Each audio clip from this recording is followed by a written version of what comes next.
Right, welcome back and back to our topic. And we have with us from London, Mr. Salah Hafez, former head of the Environment Affairs Authority. Thank you so much for being with us. Hello.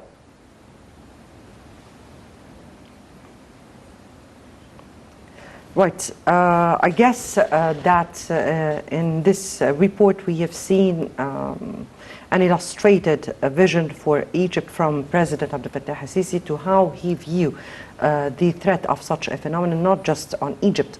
Egypt is one of the most countries that is really threatened by the dangers of such a phenomena or the climate change because of many of the reasons as illustrated by the President. Also, he gave Egypt's measures that were taken. We again have Mr. Salah Hafez, former head of the Environment Affairs Authority. Good evening to you, sir. Hello? Hello? Hello, Mr. Salah?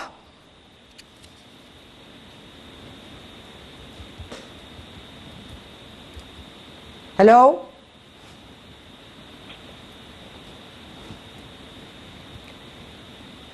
Hello? Right.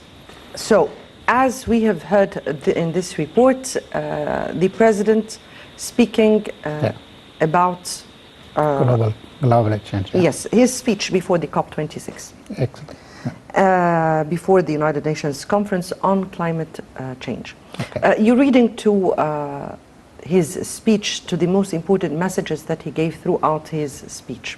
Oh, that's a very important topic. Perhaps that's one of the topics that of interest for everybody, for every country on this planet, because it is generic. It affects the climate change and the greenhouse effect, the emission of the carbon dioxide, and that has been played politically over the last, if you can remember, the Trump administration and the previous administration in the States. Hello?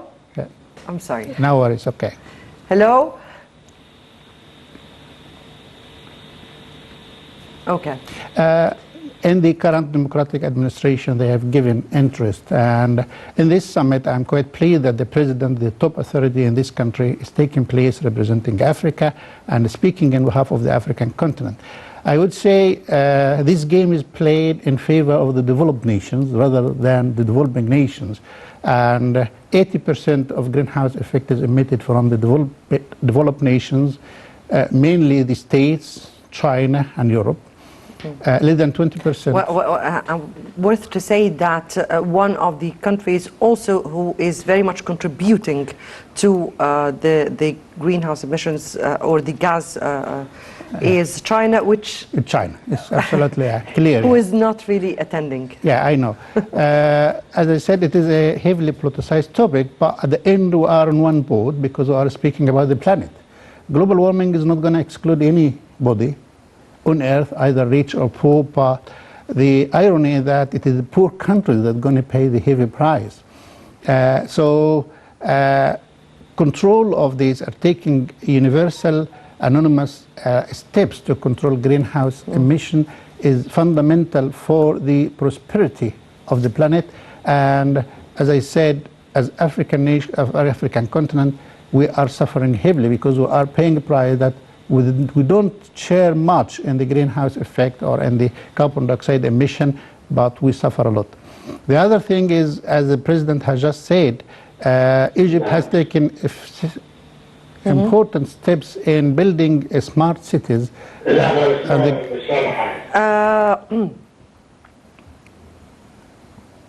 Please continue. Yeah, as I said, Egypt has started the green cities and the new administrative capital, many cities around the country, north, east, west, and everywhere.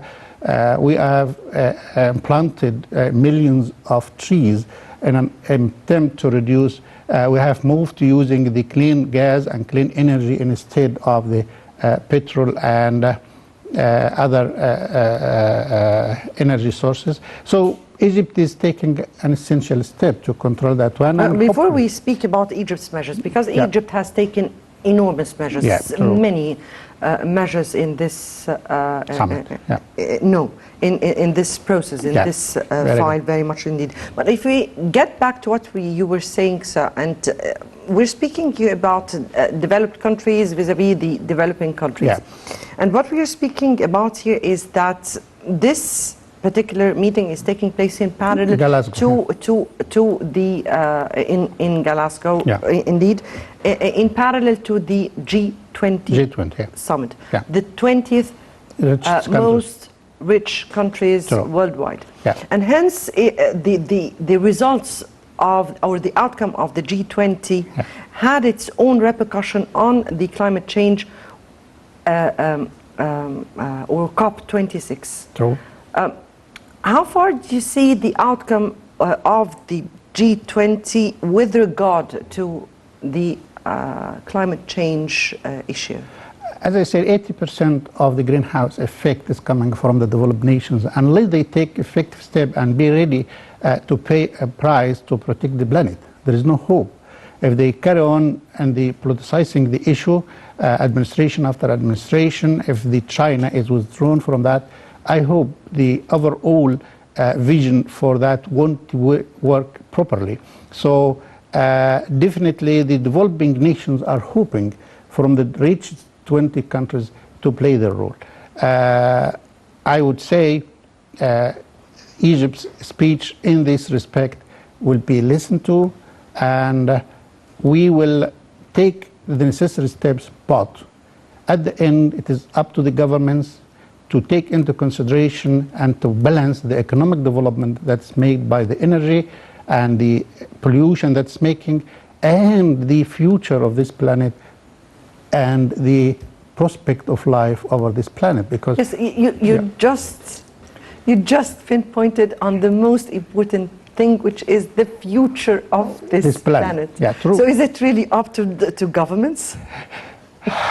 You know, there are what's called the green parties in Europe for a decade or more, or even in Germany for over, but they are not that important or of heavy weight, not like the conservatism or the Labour Party in the UK as I speak. Perhaps they don't take majority or even significant number to make an effect, but at the end it is the governments which decide, and unless people on this earth, especially the very respected personnel who think that the future is jeopardized or under jeopardy or at risk if we don't work now, and by 2030 the situation would be much worse than we're speaking about it now. So let me here take off much worse, or what we are speaking about the threat towards the future of this planet, so people would really understand what we are speaking about. Yeah, very good. Please, go ahead. Yeah, as I said, if you get warmth, that's going to affect not only the water level in this country or on this planet, but also the carbon dioxide emission and the ozone level. So it's going to affect the seas, the oceans, the climate, the horizon that's surrounding us, as well as the ozone. And fortunately enough, over the last couple of years, because the movement of the travel by planes is a bit delayed or suspended, it comes down as a greenhouse effect or the pollution. But with the return of tourism and movement, which we are much weighted, that's going to go up again. But I would say for people to take it simply, if the warmth continues, the ice in the oceans is going to dissolve, okay, and the whole life over Earth, including the not only human beings but also the animals, the green environment, life on Earth is going to be affected. In particular, the whole ecosystem, I mean. The ecosystem, absolutely, that's the word I'm avoiding to use. But the ecosystem, the balance that's created by God, depends on a source of oxygen and a source of carbon dioxide. But the majority of the green effect, or the green cities or the trees, is going to produce that oxygen and take the carbon dioxide. But if you're producing much more of the carbon dioxide, as a result of other forms of pollution, industry, and all this kind of thing, that is going to lead to warmth. Warmth is going to affect the ecosystem, as you said, including water, including crops, and including as well the climate. Yes. I guess Mr. Salah Hafez is with us finally. Yes. Good evening to you, Mr. Hafez, former head of the Environment Affairs Authority. Thank you so much for being with us. Thank you. Thank you. And we have followed up all today the United Nations Conference on Climate Change, or COP26, which is taking place in Glasgow, Scotland, and we have heard together the President's speech before the UN Conference on Climate Change. If I may ask you, we've been speaking here with Dr. Saied about how the climate change is a threat to the whole planet. Let me take from you, how do you view the threat of this phenomena, not just on the, particularly on the African countries and Egypt, part of that? Huge threat, fatal threat. Egypt, North Africa, and the desert area. I'm sorry. Yes. Can you just? I said. Can you just speak louder, or because the voice is not so clear. The threat is huge. Is threatening. Is frightening for North Africa, in particular. Yes. Do you hear me now? Yes, I do. Okay, so it's really, really serious. It's not a trivial matter, but very serious, and threatens planet Earth and the immigration of the people from one area to another, the water resources, the sources of life at large, the biodiversity. It's really, really serious. Why Africa in particular? And because Africa is a developing country, so it's one of the most affected continents worldwide. Why? So people would really understand why it is a matter of life or death here for us. Well, the sea level rise, first of all. We are a coastal country, and the sea level rise because of the temperature, the increase in temperature causes the waters to expand, and hence the sea level will rise, and we are a low-lying country, especially in the delta, so this will threaten about 3 million people to emigrate further to the south. The other thing is the temperature and the crops, the growth of crops. When the crops, they need certain consistency in energy for them to grow and ripe. But the contour will move, they say, about 100 kilometers to the north. So this will develop more or a better environment for European countries to develop crops that were once grown in our delta. And then the desertification also is a big threat.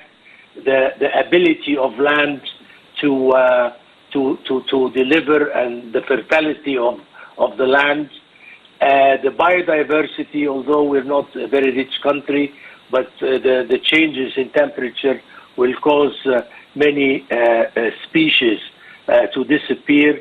The health hazard, because some diseases will reoccur again, like malaria is expected to go further to the north to reach Egypt, when it was completely gone for years or decades. So there are many threats, and we're trying to alleviate or to deal to mitigate those effects, but the cost is very high. Right. Very much indeed, and this is why the president is there today. Let me take your reading to the president's vision illustrated during his speech before the United Nations Climate Change Summit, and the messages that were given, the Egyptian vision. How did you read his speech? Well, it was really beautiful because he talked the project that we're doing locally to mitigate or rather adapt to the changes, because the first cost is adaptation to the changes that are inevitably occurring, and he asked actually the international community to develop the funds to finance the extra cost or the excess cost that is occurring to our budget, because we're not the perpetrator of this climate change or the global warming, so we suffer much, and we need money to first adapt, and then also our projects, which we have control for. We're changing to renewable energy. Now we have 20% renewable energy. We're going to 42 by the year 2035. The logistics, green logistics, like the metro and transportation, is less affecting the global warming. A very important matter is the integrated coastal zone management and the green bonds that we're issuing. So from our side, this is where we have control. So all the projects, the sustainable development, the element of sustainable development, the green project is 50% by the year 2025, expected to be 100% in the year 2030. So this is our side. So we're fulfilling all the requirements in our projects, in our policies, in our development, the sustainable development element. So he requested from the international community to develop the $100 million for adaptation that they promised to make available, and to give special care for Africa. And he was talking on behalf of Africa that we did our job, and it's up to the international community to reciprocate what we're doing internally and expect more care and more for the problem of Africa. Sir, you spoke here about we did our job. We're speaking here about Egypt because really Egypt has carried out with lots and lots of measures in this regard in this file. If you may tell us how Egypt dealt so far. We know that Egypt is a developing country, but despite that and despite our limited resources regarding this issue, we've been taking lots and lots of steps. How do you view the steps and measures that Egypt has taken so far? Well, the planning in the 2030, the plan of 2030, we all participated, and I took part in this plan. And in any step we do, we think of sustainable development. And sustainable development is a better management for the resources we have, not to exploit or to deplete the resources just to develop, but to maintain the integrity of the resource and yet develop the country. So we like the energy. The energy is the main culprit because of the fossil fuel for generating problems. Although Egypt's part is very little, negligible compared to the developed countries. 0.6% or so. So we are, nevertheless, we are as I said, the management of waste. Now there is a very important development in the management of waste, which is a big problem in the country, and this will reduce our emission because the waste creates a lot of methane, and the burning the waste generates carbon dioxide. So by proper management, with very high costs on us because of the mere number of the population and the lifestyle of the Egyptians. Now we're going diligently to manage the waste properly, and this, to my mind, will be the maximum, the most important part in reducing the carbon dioxide. So, as I said, we're not generating emissions for the world to be worried from, but yet we're reducing and we're doing our share, and we expect the developed countries and the real perpetrators of this problem to help us more. Indeed, indeed. So Salah Hafez, former head of the Environmental Affairs Authority, we thank you so much, sir, for being with us and for your great input. Turning back to you, Dr. Saied, and Dr. Salah here spoke at large, or the Egyptian measures that were taken at large. Yeah. But in fact, we really did have a national strategy in order to confront the gas emission or the greenhouse effect. And we've carried out these measures on different kind of projects from different aspects. Can you tell us, please, some of that? Absolutely. Egypt has started building smart cities. So we have the new administrative capital, Mansoura, the new Mansoura, and 20 other new governorates. All of these have the least amount of pollution, and they are built according to the international standards of safety of the environment. Also, Egypt has started planting trees in a trial to balance carbon dioxide and oxygen.